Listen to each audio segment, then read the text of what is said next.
Okay, so again, good morning and welcome ulit sa klase natin. Last time, ang pinag-usapan po natin sa lessons natin dito sa SAP is yung doon po sa other documents related doon sa ating purchasing process. So those documents po are uh, used for returning goods as well as yung pag-reverse po nung ating mga payables. Okay. Uh, so yung mga pangalan po ng document na yon is makikita po natin doon sa ating manual, which is nakalagay siya. Wait lang, hinahanap ko dito yung yan. Okay. Nakalagay siya dito sa step 1A step 2A optional, sabi niya, the goods return. Okay. So the goods return document is used to reverse a goods receipt PO after it has been posted. So kapag nagre-receive tayo ng mga order natin from the delivery of a vendor, sinasabi doon that you cannot change this document. Okay, kasi may posting na po doon, or may journal entry na nag-create since an asset of another entity is transferred in your possession. So magre-register talaga yon sa inyong journal entries. Okay, or it is used whenever a part of all of the goods you receive are returned to the vendor. So, ginagamit din naman po ito, lalong-lalo na kapag kunwari, ang dumating na goods ay may sira yung packaging, or let's say, hindi naman siya talaga in order. Okay? Or hindi na siya talaga in order. Sobra doon sa in order. Okay? So, like meron tayong dating in order 100 lang, tapos nagbago yung isip natin pero on the way na yung delivery. Okay, and then pagkadating dito, meron tayo noong choice na i-reject yung ibang item after receiving the delivery. Okay, so pwede natin yun i-return sa vendor. We also discussed last time yung tinatawag natin na AP credit memo. Okay? So the AP credit memo is used to reverse the AP invoice. Okay?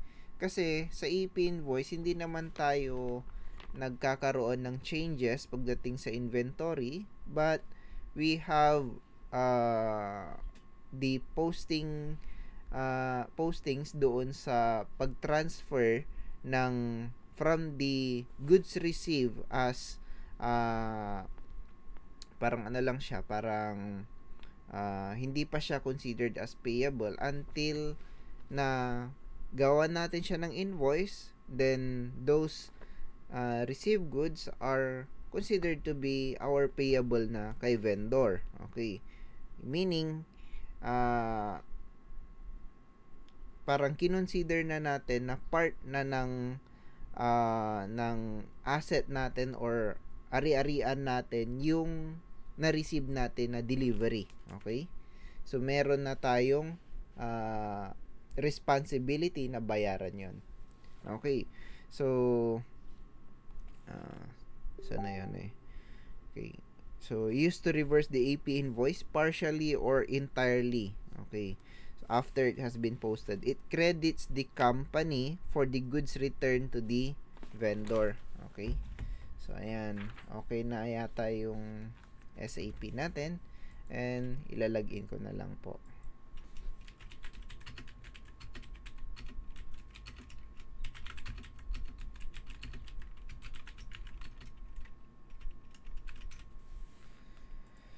Okay. So, let me just share this screen.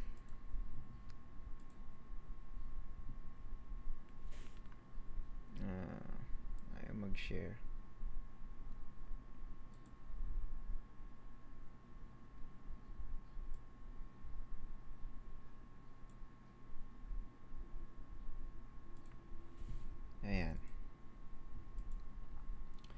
Okay. So,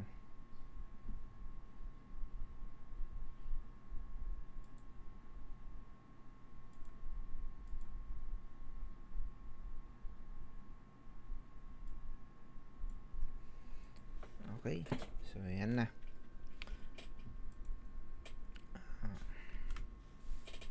Okay, maximize ko na lang para... Okay, so magla-login po ako ngayon sa aking SAP and this time, ang magiging topic naman po natin is yung katumbas po noong uh, mga transactions na ginawa natin sa purchasing. But this time, we'll go to the sales naman po. Okay. So, I'll be logging in na lang po doon sa account na walang may-ari. Siguro, I'll be going to this, ano na lang po. Saan ba? Saan kaya dito? Ito na lang siguro, A. Yan. Tapos, gamitin ko na lang yung account ni student 50. Okay, which is wala namang may-ari niyan. Okay. And then, login ko na lang po. Okay, so here I have the confirmation na nasa branch 50 ako, as well as my system message log. Okay. So, next naman po, check ko lang kung ito yung account na ginamit natin doon sa last na lesson natin. So, I'll go to my purchasing AP and then check yung pinaka-last na purchase order ko. Okay? So, yung pinaka-last na purchase order ko was this, document. Ayan. So, document 320 indicating 15 items and then 10 items ng item 002. Okay. So, ayan. 10 items, 10 items. Okay. Let me check the relationship map muna nito para makita ko na ito nga yung ginamit natin.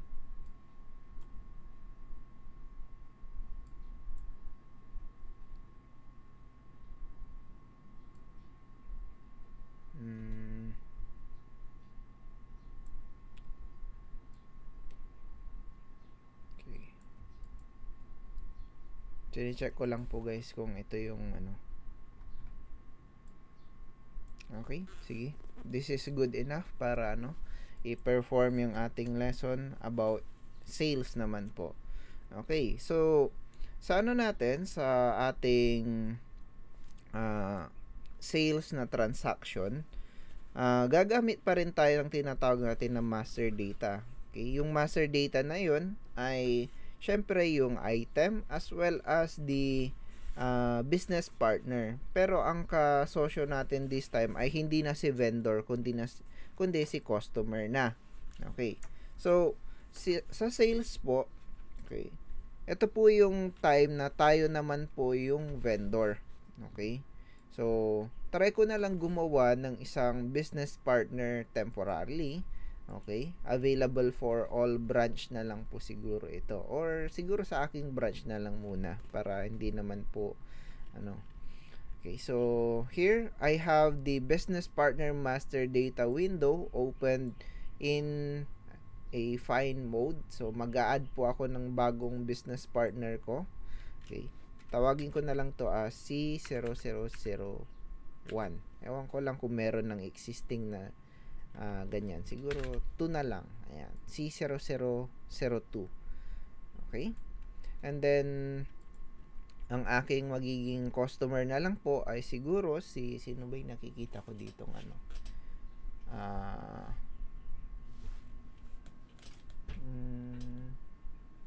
makita ng dito personality.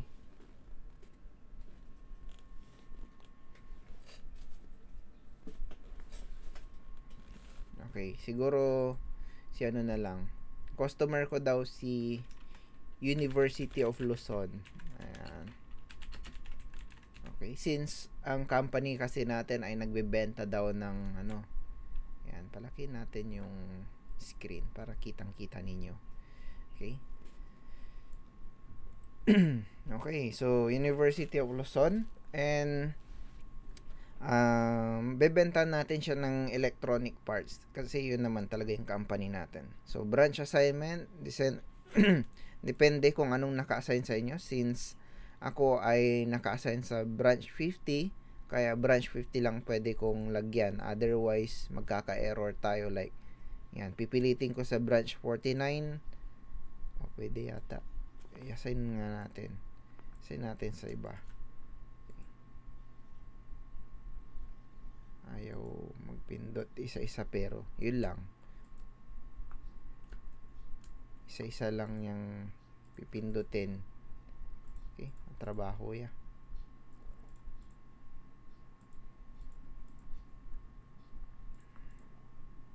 Okay, para makita nyo rin dyan yung business partner na ginagawa ko.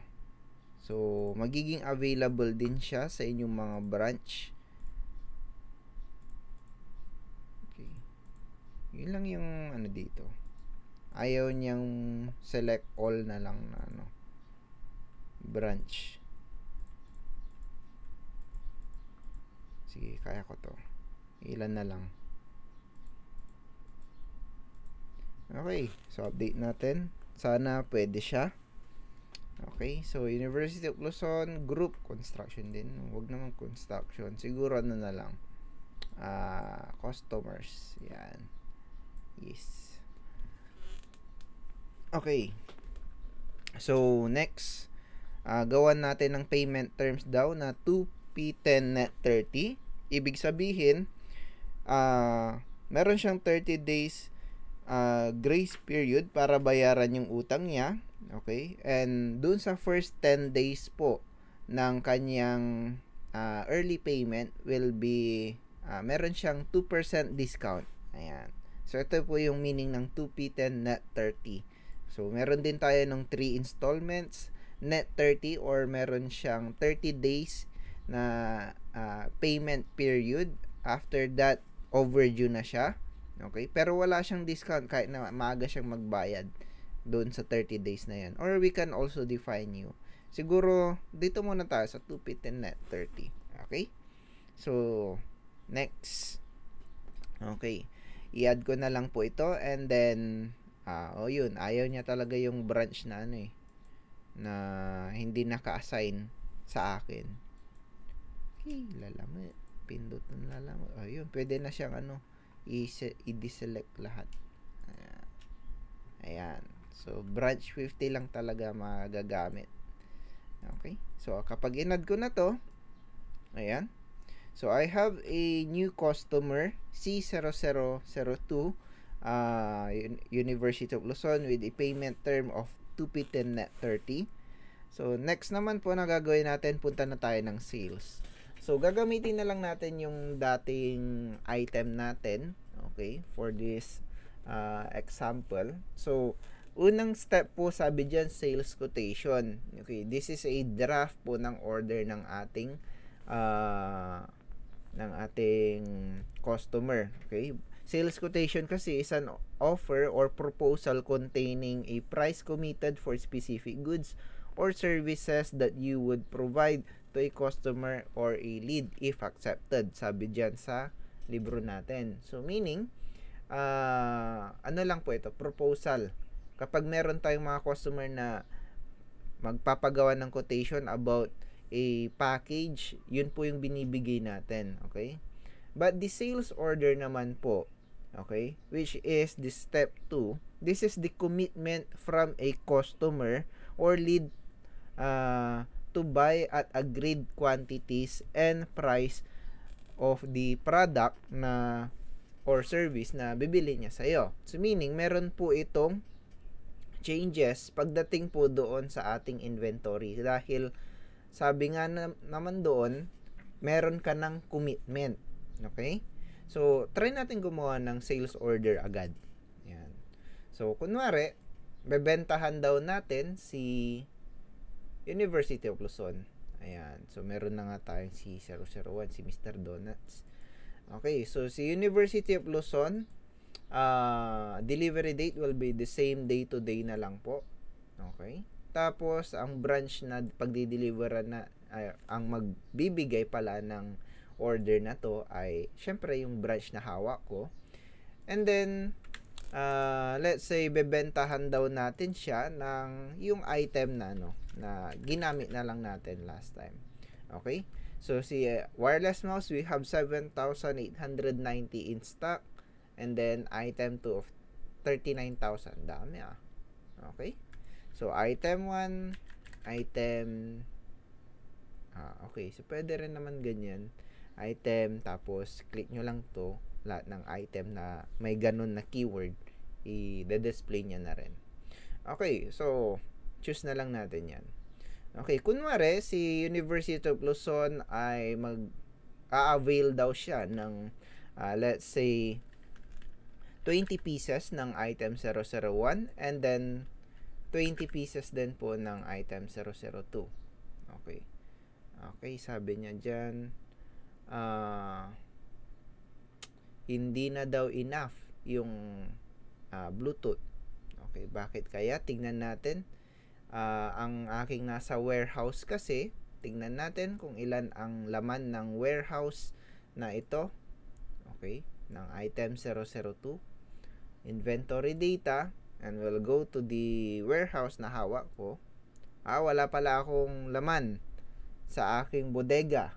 Okay, on my branch Okay, iba kasi yung 39,750 kasi cumulative po yun ng lahat ng branch. Okay, so meaning sila branch number sana yun, number 4, number 3, number 5, pwede sila mag-deliver. Okay, so wala akong stock na itong item 002. Maybe I'll just delete this row na lang. Okay, and yan, okay na tayo dyan. Okay, so item 001 lang ang pwede nating ibenta sa kanya. So this item 001 has a total in stock of ilan ba? In stock of 350 sa aking branch. So kasyang-kasya yung aking nasa bodega na mag-deliver ng 20 na piraso kay University of Luzon. Okay? So, yun. Sinabi natin na bebenta natin to. So, kung maalala nyo kanina, 350 po yung nasa stock natin ng item 001. After adding this sales order, makikita po natin, okay, add ko na po ito. So, this is sales order 247. Kung makikita nyo mabuti sa last data record natin, sales order 247, okay, indicating 20 pieces of item 001. And kung kanina, 350 ang in stock natin and also the available quantity. Nung gumawa tayo ng sales order, ang ating inventory data for the item 001 is 350 ang in stock, 20 ang committed, and then 330 ang available. Okay, bakit ganon, sir? Kasi ang available po is the combination of your in stock at yung paparating pa lang minus yung commitment mo doon sa customer. Kaya nga sinabi dyan, this is a commitment from a customer or lead to buy at agreed quantities and price. Ibig sabihin, hindi mo pwedeng ibenta yung item na yan not unless na mag-cancel po or magbago si customer natin ng order. Okay, let's say magbabago daw siya ng order. Sabi niya, sige, since hindi mo pa naman na i-deliver sa akin, pakibago nga yung quantity. Siguro instead of 20, 25 na lang daw ang kanyang i-avail. Okay, so kapag in-okay ko to, it will update the sales order 247, and then makikita natin dito guys na sa ating inventory data, okay, so i-refresh ko lang po itong ating item master data. Okay, so makikita po natin na instead of 20 yung committed, 25 na siya, and the available will be 325 na. So, meaning nabawasan pa yung available natin dahil nagdagdag tayo ng commitment kay customer. Okay. So, that is the sales order po na effect doon sa ating inventory. Okay? Magkakaroon tayo ng committed na quantity and mababawasan po tayo ng available. So, next step naman po, let's say, sabi ni University of Luzon, hindi na siya magdadagdag or mag-change ng kanyang order. Okay? So, we'll copy this na lang po into delivery. Okay? So, that is the next step on sales process.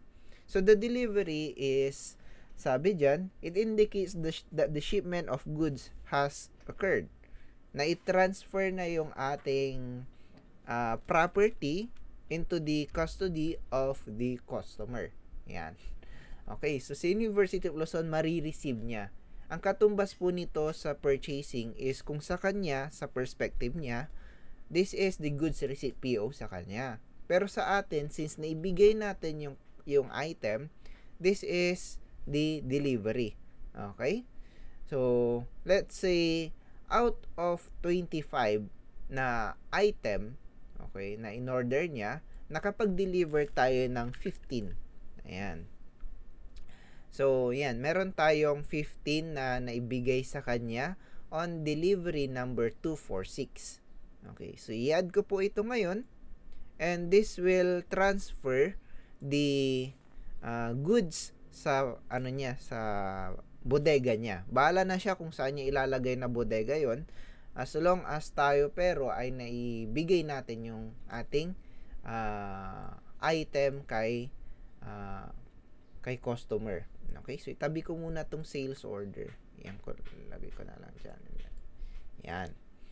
Okay? So, si delivery, on our last data record, we have delivered 15 items of item 001 based on the sales order 247. Okay. So, to check the inventory data po dito sa ating delivery, we have the inventory data na instead of 25, ngayon ay 10 na lang po ang committed natin. Ibig sabihin, nabawasan po yung commitment natin dahil na-deliver na natin yung ilan po doon sa naka-reserve. Okay? Nabawasan din naman po yung in-stock natin dahil syempre, yung nasa bodega natin ay na-transfer na natin sa ibang tao. Ayan. Pero our available is the same kasi syempre, calculation lang naman po ito ng in-stock plus your ordered. Okay. So,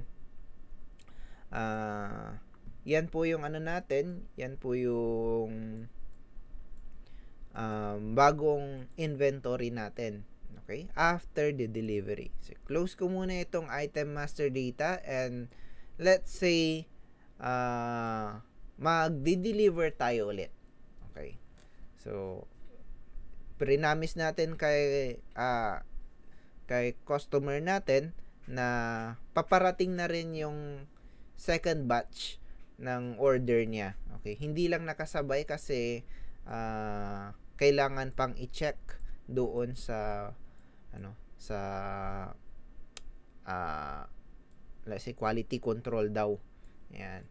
So, let's say this sales order, okay, will be the basis po ulit ng ating delivery. Okay? So, 247 ulit. Okay, we'll copy this to the second naman po na step, the delivery ulit. So, this one, this will be delivery 247 na, hindi na 246 kasi meron na yung kanina. It also indicates the remaining items na pwede nating i-deliver, which is 10 na lang dahil syempre nakapag-deliver na tayo ng 15 kanina. Okay. So, let's say di-deliver na natin, papareceive na natin kay University of Luzon yung 10 natitirang order niya. So, add ko na lang po ito and this will also have an effect po doon sa ating inventory. Okay? So, makikita natin that the sales order after delivering all of the items sa kanyang binanggit na quantity dito, pag ni-refresh ko itong sales order na to, makikita natin na instead of open yung status, close na po yan. Ibig sabihin, settled na po itong document na to. Okay. So, close na yan. And then, dito naman po tayo sa delivery. Okay. So, check natin yung delivery. Last na delivery natin is yung 10. The previous one is yung 15. Okay. So, we have 246 and 247 na delivery document number. Okay. So, check natin yung yung inventory natin dito. Okay. So, makikita natin on our inventory data, we don't have any more commitment or committed number of item dahil syempre, nibigay na natin lahat Okay? Nabawas na rin po yun sa ating nasa bodega, nasa in-stock natin. Okay, so our available will be the same pa rin kasi in-stock plus ordered minus committed is yun po yung available. Okay, so itong number na to, this is the available to promise to other customers as well as yung mga possible pa na pwede nating gawin dyan sa item na yan. Okay, so next, what if si customer daw, sabi niya, yung unang na-deliver ay meron daw manufacturing defect. Okay?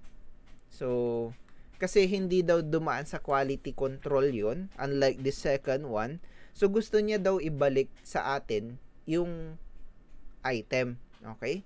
So, from our perspective, syempre, kapag may ibabalik na item sa'yo, hindi mo naman yun ide-diretso agad sa display cabinet mo or warehouse mo agad or sa for sale na quantity. Okay, i-recheck mo pa yon.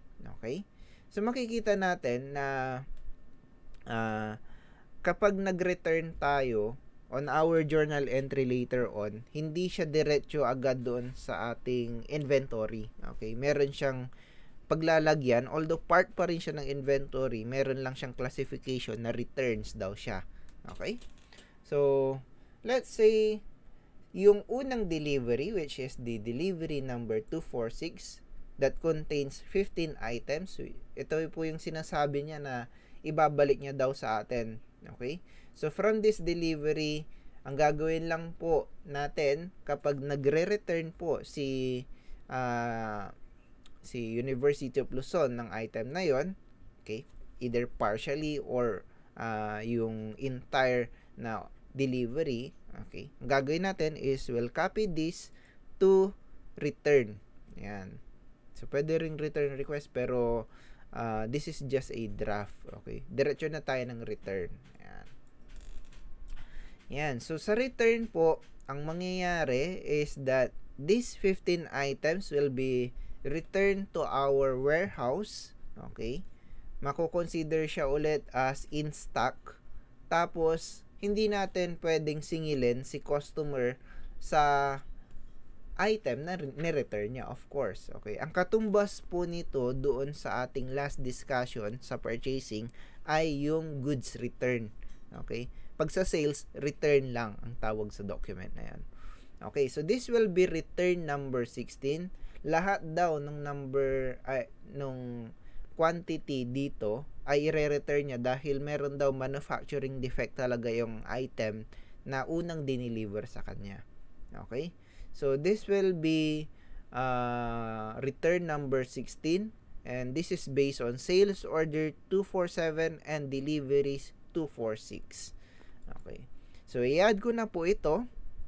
Okay. Ngayon, instead of pwede nating singilin si customer ng total of 129.16 sterling pound or mawala na yan. Hindi na natin siya pwedeng singilin dyan dahil ni-return niya yun. That is the total amount of the returned goods. Okay. So, yes. Ayun. Nakapag-return na tayo. So, ibig sabihin, etong si delivery 246, instead of open siya for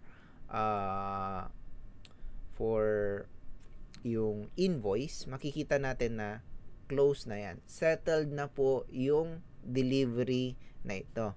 Okay? Na-return niya na yung item, wala na siyang babayaran, nasa atin na rin yung item.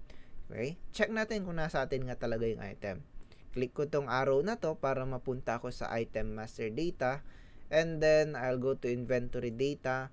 Makikita ko po ngayon na ang aking in stock on my branch is balik po ng 340 instead of 325. Okay? Kasi yung 15 ay bumalik sa atin. Okay? So, yun po. Close ko na po itong item master data na confirm natin na bumalik na sa atin yung item. Next, we have the delivery kanina. Diba?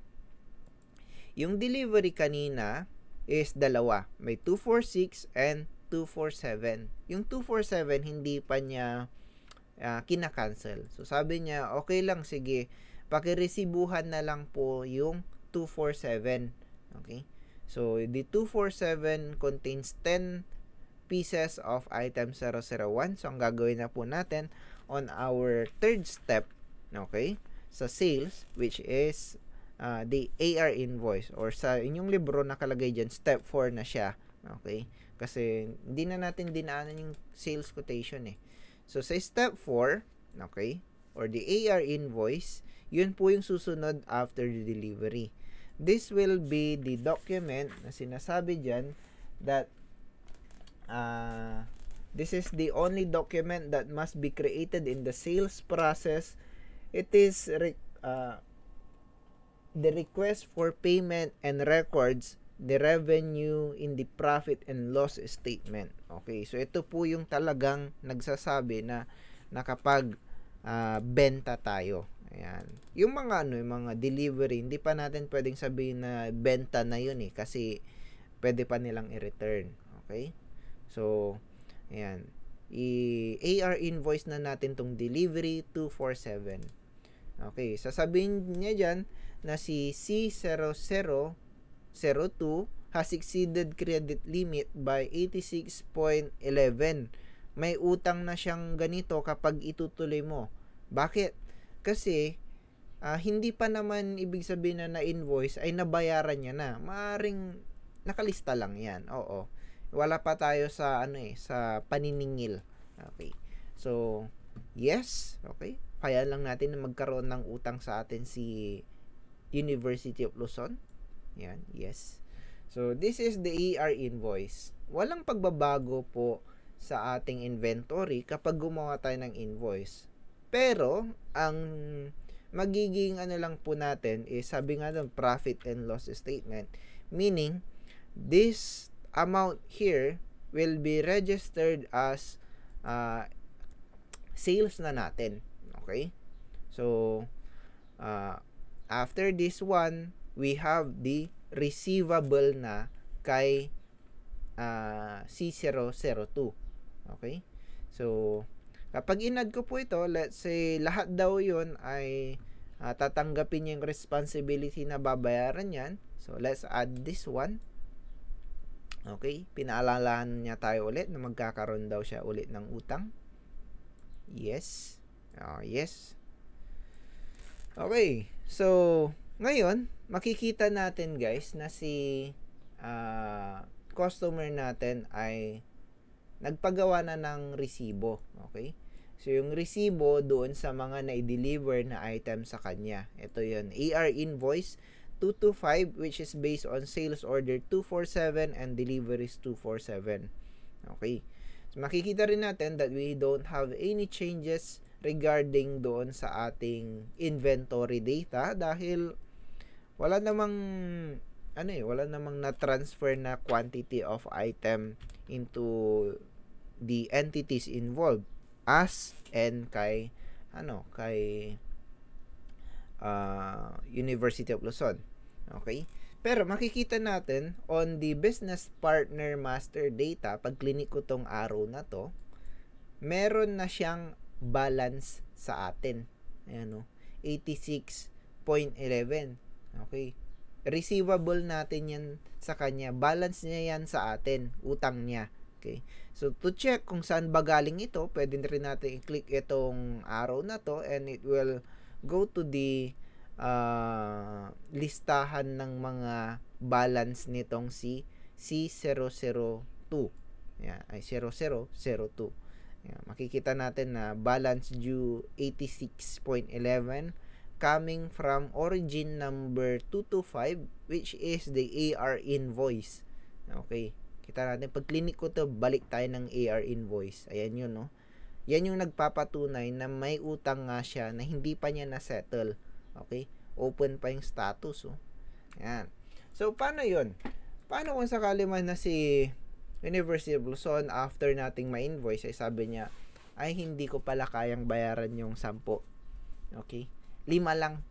Okay? 5 lang babayaran ko. Pwede ko pa bang i-return kahit na invoice na? Okay? Actually, yes. Pwede nyo pang i-return. Nangyayari yun, guys, kapag sakali man na meron tayong mga items that we are giving away guarantee or satisfaction guarantee, mga ganon, di ba? Oo, nasa kanila na yung item, babayaran na rin daw nila, pero may 7 days satisfaction guarantee daw na kapag hindi mo daw nagustuhan, pwede mong ibalik. Ayan. Okay, so ang gagawin po natin kung sakali man na gano'n, na ika-cancel natin yung receivable natin kay University of Luzon together with the return of the item going back to us, okay, is we'll rely on this AR invoice. Okay, so in this case we have AR invoice 225 and we'll copy this to AR credit memo. Okay, kung maalala ninyo, last time we discussed the AP credit memo that reverses the effect ng ating AP invoice. Okay? So, this time, AR credit memo. Ang mangyayari po, everything that is encoded in this document is meron pong effect pagdating sa ating warehouse or inventory as well as yung receivable natin. So, kunwari, out of 10 na naresibuhan, magbabalik daw siya ng 5. Okay? So, hindi na natin pwedeng singilin si customer ng 80, magkano ba yun? 86.11. Okay? Dahil magbabalik siya ng worth 43.05 na items. Okay? And then, syempre, itong 5 na to, babalik din sa ating inventory. Okay? So, this will be done after adding this document. Okay, so this is AR credit memo number 10. Add ko po ito. And then, you can change this document. Yes. Yan. Okay, so naibalik na yung item sa atin. Ibig sabihin, naibalik na yung item, hindi na rin natin siya pwedeng singilin. Okay, let's check. Okay, unang i-check natin siguro yung balance niya. Tingnan natin. Click ko tong yellow na arrow dito. And makikita natin na account balance niya na lang ay instead of 86, 43 na lang. Okay. So, kalahati. Okay. Tingnan din natin yung ating inventory. So, kanina, 340 ang ating in-stock. Dapat ngayon ay nadagdagan po yun. So, tingnan natin by going to the inventory data. Check natin dito. Yan, 345 na. Ibig sabihin na kapag return po siya ng maayos at balik na yung ating item sa in-stock. Okay. So, that is the AR credit memo. Okay. So, that is, sabi dyan, this reverses either partially or fully the postings of AR invoice and it is used to when customers send back goods for which an AR invoice has already been created or to correct errors made in the AR invoice. Lalong-lalo na kapag yung kunwari, sinisingil natin siya ng pagkamahal-mahal sa isang item na hindi naman pala existing. Yan, pwedeng natin yan, i-reverse natin yung mga pagkakamaling yan using this document here. So, meaning, ang mga pagbabalik ng item is done with both return and credit memo. Okay? While yung pag-transfer po ng ating goods into the customer is done with the delivery. Okay? So, yun po yun. Ang pagsisingil is credit, AR invoice. Okay? So, next, magbabayad na daw siya. Okay? So, then, last step po sa sales process natin is the incoming payments. Okay, so this is done with the banking module. Okay, makikita po natin that we have incoming payments. Okay, last time sa purchasing natin, outgoing payments dahil tayo yung magbabayad. Okay, lalabas sa atin yung payment. Pero this time, maniningil tayo eh. So, punta tayo ng incoming payments, incoming payments. Okay, ilalagay natin dito, this is automatically in add mode. Ayan po. Okay, lalagay na lang natin kung sino ang magbabayad daw. Okay, let's say magbabayad daw si University of Luzon. Yan, 43.06. Choose natin yan. And then, ang babayaran niyang branch ay si branch 50, which is yung hawak ko. Ayan. So, ayan po yun. Makikita natin dito guys that the total na supposed to be sisingilin natin sa kanya ay 86.11. Pero ang babayaran niya na lang ay 43.06 dahil half lang po nung naresibuhan yung kanyang babayaran dahil nag-return din naman siya using credit memo. Okay. Pero kapag sinelect ko to guys, makikita ninyo na instead of 43.06 ang kanyang babayaran, ang total amount due niya ay 42.32. Bakit ganun sir? Hindi eksakto. Kung maalala ninyo kanina guys, 'di ba? Meron tayong payment term sa kanya na 2P10 net 30. So, in the next 30 days, sa first 10 days po nung 30 days na yon, meron siyang 2% discount, which is reflected din po dito. Okay, cash discount in percentage 2%. Ayan po 'yon. Total payment would be 42.32 na lang. Okay. Kasi makikita rin natin niya, overdue ng days niya is 30, negative 30 pala. Ayan. So, maaga siyang nagbayad kaya meron siyang discount. So, sinelect ko na lang 'yan. So, kung di ako sigurado, I can also click this yellow arrow here. Yan, it will go back to the AR invoice, 'di ba? Ito pala yung babayaran niya. Yes, yan. Okay, so next. From this selected document, i-click ko anywhere.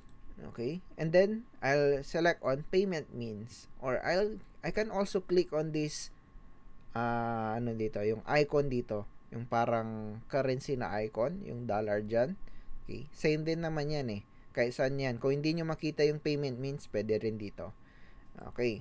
So, kapag clinic nyo yan, pwede kang mamili kung paano siya magbabayad, either by check, by bank transfer, by credit card, or by cash. Let's say cash daw siya magbabayad. At yung kanyang ibabayad ay dediretso, or it will go in this GL account here, or general ledger account, or in our chart of accounts, we have the petty cash. Okay, we can also select other account. Kung ayaw mo sa petty cash, pwede rin nating ilagay sa iba pang account. Let's say nasa tayo. Okay, ilagay natin doon sa sige, ilagay na natin dito kasi wala na tayong pera doon sa petty cash natin eh. Yan. Although pwede rin naman tayong gumawa ng bagong account dyan. Okay? Pwede tayong maglagay cabinet A, cabinet B, kanto, or branch A, tapos kung sinong cashier yun. Okay? Okay. So, next. Choose na natin yan. Yan. Kaya petty cash na lang. Diretso na rin natin kay petty cash. And then, total, kung masipag kayo, you can type the 42.32, or you can also right-click and then copy balance due. Ayan. So, once okay na natin to, this incoming payment will be paid in cash going to our petty cash account with a total of 42.32. Okay. So, ilagay na rin natin bank charge 0. Okay, baka kasi merong mga may mga times kasi na nagkakaroon tayo ng dyan, error. Lalong-lalo na kapag partial lang daw. Okay? Let's say partial lang. Hindi daw 42.32 yung kaya niyang bayaran ng basta-basta. Ang dala lang daw niya 30. Okay. 30. Okay? Bank charge 0 para wala tayong Okay? So, Nawawala yung 0. Siguro naayos na yon. Ayan, 30 lang daw yung kaya niyang bayaran out of the 42 na utang niya. So, kapag inad ko to ngayon, okay, so this will be on the incoming payments of University of Luzon document number 71 with a total amount due of 30 indicating document 225 na babayaran niya. So, kapag inad ko to, ayan, magkakaroon pa daw siya ng ganitong utang. Okay? Okay lang ba na meron siyang remaining balance? Sige, yes lang natin. Okay, yes, add natin. Ayan. So, meron na tayong incoming payments. Document number 71 indicating nagbayad si customer natin ng 30. Okay. So, we have open balance sa kanya na negative 12. Kita rin naman natin kapag clinic ko tong yellow na arrow dito, o didiretso yan ng business partner, may utang pa rin siya sa atin. Ayan. Those are partial payments. Okay. Sir, paano kang babayaran niya na talaga? Okay. So, mag-add tayo ulit ng incoming payments and makikita natin that si University of Luzon meron pa rin siyang balance sa atin. Choose natin yan and yung branch na pagbabayaran niya. Let's say branch 50. Okay, makikita natin dito guys that hindi na yung document 225 ang kanyang babayaran, kundi ibang document na, JE na document na or journal entry. Okay? So this journal entry is sinasabi niya na meron ka pang existing na na balance. Okay? So kapag clinic ko tong arrow na to, it will go to the journal entry created right before nung nagbayad tayo. Okay? Meron tayong debit of petty cash and the discounts na binigay natin sa kanya. And then, syempre, si University of Luzon, meron siyang binayad na 30.74. Okay? Or yung 74 naman kasi discount naman yan. Sa 30 lang talaga yung kanyang binayaran. Okay? So, nasasama lang yan kasi automatic gumagawa na ng journal entry yung ating incoming payments. So, debit sa ating petty cash, credit kay customer natin. Wala na tayong pakialam kung saan niya hinugot yung pangbayad niya. Kaya hindi na natin nilalagay kung anong account niya kinuha yung pangbayad. Okay? Okay, so select na lang natin to and sabi niya isi-settle niya na daw yung kanyang utang. Okay? So, ayan po yun, di ba? 12.32. Ayan. Click ko na lang tong button na to and diretso rin ng petty cash daw yung kanyang balance. So, sabi niya, okay, babayaran ko na lang since meron pa akong sukli dito sa aking bulsa. Ayan. So, okay. And then, add na natin yan. So, this will settle things doon sa ating sales na transaction. So, to check, tingnan natin po yung ating AR invoice kay University of Luzon. Makikita natin na close na po yung ating document. Okay? So, kung gusto niyo ring i-check kung paano nangyari yung lahat ng transaction natin, we can also go to the related documents kahit nasan yan, kahit na ito, sales order. Yan. Sales order na lang siguro since nandito na tayo. Right click nyo lang anywhere and then relationship map. Okay. It will draw out everything that you have done. Ayan. So, makikita natin. Okay. Ayan. So, makikita natin na medyo may kulang dito. Okay. So, from sales order, we have 2 delivery na nangyari. Yung unang delivery, delivery 246, was returned in full. Okay? And then, yung atin naman pong second delivery was paid po. Okay? In half. Okay? Yung half po kasi is binalik niya sa atin using credit memo. Okay? Yung isa naman, binayaran niya. Okay? So, yung half dito, yung yellow na yan, total paid sum. Ayan po yun, incoming payments. Pero makikita natin 30 yung nandyan, di ba? Okay. So, check natin yung 30 na yan. Okay, ito yung incoming payments na yan. Okay, incoming payments number 71. So, makikita natin that this incoming payment is hindi na settle doon sa ating relationship map. Okay. Okay, close ko tong sales order. Punta tayo dito sa incoming payments. Okay. Check ko yung last na incoming payments, which is this one. Okay? So, makikita natin dito that the incoming payments number 72 is hindi po siya based doon sa mga document na ginawa natin, kundi related po siya sa journal entry 1696. Okay, nakapag-clinic natin yung relationship map na yan. Okay, ang pinanggalingan niya lang ay isa lang. Wala naman nang sumunod dyan kasi yan yung naging basis po nitong itong incoming payments na to. Okay, so wala siyang connection doon sa mga other documents, pero nag-base lang siya dito sa ating journal entry na nakahanging doon sa last na ginawa natin na incoming payment number 71, which created the journal entry 1696. Okay, so itong transaction number na to, ito yung journal entry.